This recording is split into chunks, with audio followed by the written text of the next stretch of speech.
Hi guys, so may nabili nga pala ako. Ayan. So titikman natin sila ng isa-isa kung sino yung mas maasim. So ang oras na is it's time check 10:11. So let's go. We're gonna taste.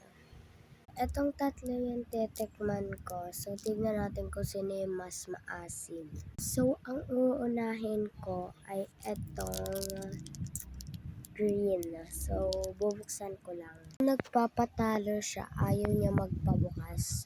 Wait lang.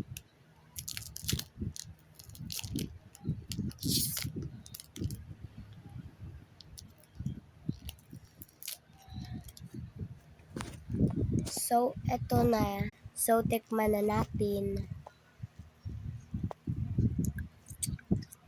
I-rate ko siya.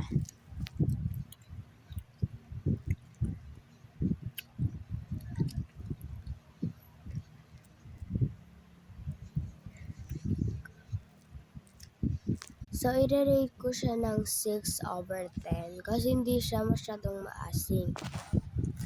So, ang ine-next ko ay, I think, sino ba? I think ito lang strawberry. Bubuksan ko lang. So, perfect siya. So, re-rate na natin. Kainin muna natin bago natin i-rate. Let's go!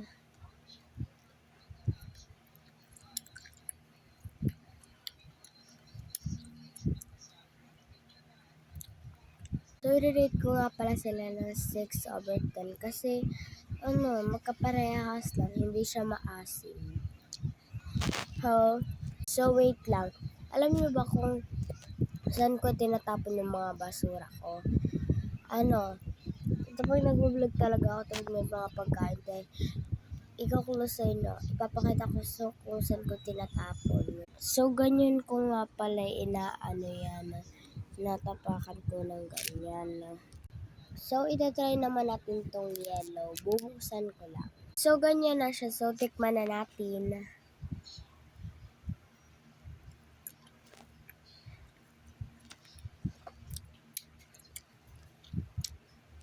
So, ang rate ko nga pala dun sa yellow, 9/10. Kasi ang sarap niya.